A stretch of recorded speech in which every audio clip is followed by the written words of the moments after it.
Welcome back to Movie Recaps. Today I will show you an action, thriller film from 2020, titled Unhinged. Spoilers ahead. Watch out and take care. It's a particularly rainy night and a man is seen sitting in his pickup. He's obviously troubled. First, he takes his wedding band off and throws it away, lights a match and then gets out of the car, with a gas canister and a hammer in his hand. Breaching the house doors, he alerts the inhabitants that run toward him, only to be violently taken down. He pours gas all over the house and lights it on fire. As he drives away, the house blows up. Rachel is sleeping on the sofa and gets woken up by Andy, her lawyer and best friend. He tells her that her soon-to-be ex-husband wants her house and that they should file an objection. She cuts the conversation short when her son comes in and tells her that she should get dressed or they'll be late. The son, Kyle, is in the dining room with his uncle Fred, who's talking to his elderly mother. The violent attack from earlier is being mentioned on the news, saying the man was the woman's ex-husband with a history of substance abuse and violence. Fred and Kyle talk as Rachel searches for her candy cane scissors. Fred's girlfriend joins them on the table and they talk about their financial problems, particularly about their mother's nursing home cost.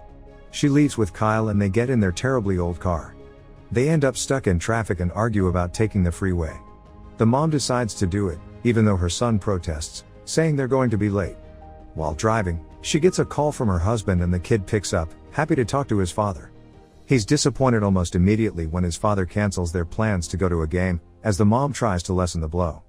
To make matters worse, they still end up in a traffic jam on the freeway and his mom gets another call, this time from a client. When she can't lie herself out of the situation and the client realizes she'll be late again, Rachel gets fired. The son teases her a little bit to cheer her up, then suggests they take the next exit from the freeway and go trough the service streets. Coming out of the freeway they stop on a red light behind a gray pickup. When the pickup doesn't move as the light changes, she starts honking and drives around him. On the next light, he pulls up next to their car. It's the man that set the house on fire. He asks them to roll their windows down and Kyle does it. Rachel and the man have an awkward back and forth, with him patronizing her and then apologizing, expecting her to do the same. But, she snaps back at him, disagreeing. He gets rattled and angrier, threatening her that she will find out what a bad day really means. Kyle is scared and asks her to go.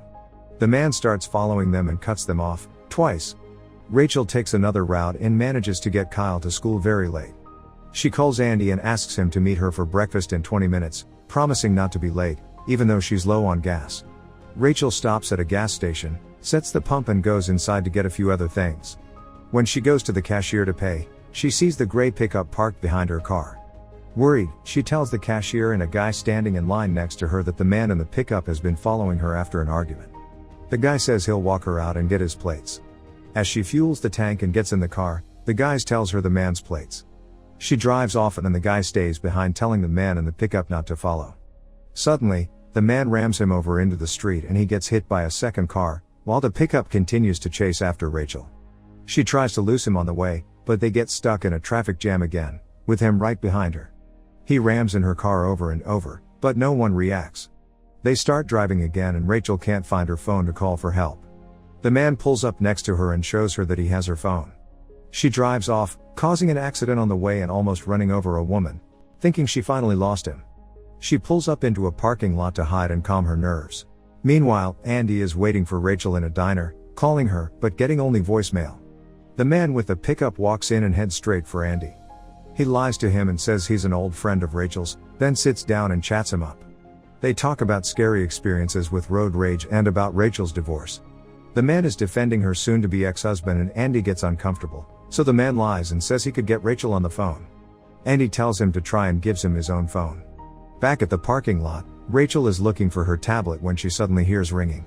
She finds a phone and picks up even though it's not her phone. The man gives Andy his cell phone and he tells her that he's waiting for her in the diner with an old fiend of hers. She says she doesn't know anyone by the name given. Andy turns the phone over to the man the moment she starts talking about him, calling him a psycho, explaining what happened. He tells her that she needs to truly apologize to him in person, which alerts Andy that something isn't right and he asks for his phone back. That's the moment when the man hits Andy with a cup, breaking his nose. Everyone in the diner gets upset, but no one helps when the man slams his head on the table, knocking him out. He puts Rachel on speaker and continues to talk to her, asking if Andy is really just her lawyer and friend, or if she's cheating on her husband with him, just like his own wife did. He tells Rachel to say her last words to Andy as he chokes him and eventually stabs him, while the people in the diner still do nothing, except film the situation. As the man is walking out of the diner, he tells Rachel that Andy is dead. She tries to plead with him and apologizes, but the man doesn't believe her and speeds away. The man calls her again from her own phone and starts reciting all the messages she's gotten, including one from her son's school. He starts toying with her and asking her to choose who he should kill next from her contact list. When she refuses, he sends all her money to her husband and threatens to go after her mom and to burn her house down.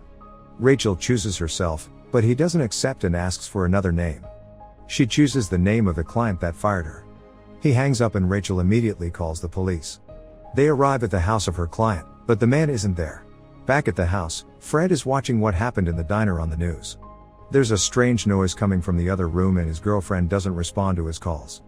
He goes to check on her and on the way he sees the pickup parked before the house. The noises continue and he follows them with a knife on hand. The man appears, holding his beaten up girlfriend and telling him about what happened with Rachel. He says he feels insignificant and that the only thing he has left is violence and revenge. So he kills Fred's girlfriend and then sends Rachel a photo of him with her brother. The man calls her again and she tells him she called the police, which he already knows. He checks the tracker on Rachel's phone, sees that she's in front of Kyle's school and tells her that she has 3 minutes to pick him up and drive away, or he'll kill Fred. He tells Fred to write her a letter, blaming her for his girlfriend's death, all the while pouring gasoline on him. Meanwhile, Rachel gets her son out of school. As they're driving away she calls the man back, telling him she has Kyle. The man tells her to put him on speaker or he'll light her brother on fire. He makes Fred read the letter he wrote, saying Rachel is responsible for everything that has happened and that he'll never see another sunrise again. Suddenly a police officer walks into the house and the man hides behind Fred. He lights Fred on fire and runs, but the cop shoots him in the shoulder. Rachel can hear everything happening on the phone. She stops the car and breaks down. As Kyle tries to comfort her, the phone rings again. It's the man, telling her Fred is dead. He threatens Kyle, but she threatens him back, done with all of his garbage, and smashes the phone. Her and Kyle get in the car and head to the police station. On the way there they realize that he might be tracking them with Rachel's tablet. Kyle finds it tapped beneath her seat and wants to throw it out the window, but Rachel has the idea to track the man with the tablet, like he tracked them before. Kyle realizes that he's right in front of them, having stolen her neighbor's van. They see a police car in front as well and Rachel tells Kyle to put his seatbelt on, pulling up on the side of the van, headed straight to the police car. Kyle tries to get the cops' attention, but the man figures out what they're doing and rams the police car, causing a massive car crash. He keeps following them and catching up. Kyle calls the police from the tablet, but they tell them that they can't do anything to help. The tablet runs out of battery and they are left on their own. Rachel decides to go to her mother's house, where the neighborhood is just complicated enough to slow the man down a little. She speeds up and he follows, causing car crashes on the way. She manages to trick him and lose him for a moment, just long enough to get to her mother's house and let Kyle inside. When he gets there, he activates the panic button on the alarm, then gets a flashlight and hides upstairs in a secret compartment. Meanwhile, the man is riding around in the neighborhood, looking for them. He sees the car and stops to take his meds and gather himself. Suddenly Rachel rams into him with another car. She walks up to his car, but he grabs and pins her to the ground. He tells her that she'll always remember him and what she could have done to save her boy. With Rachel down, he goes after Kyle in the house, calling for him, lying it's the police. The kid makes a noise and Rachel appears in the hiding spot, but so does the man. They fight, with the man going after Kyle constantly and Rachel relentlessly attacking him so he can't get to him.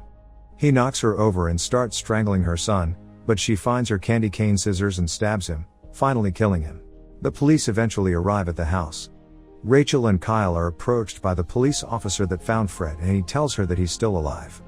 They drive toward the hospital to see him, making sure they don't anger anyone else on their way there.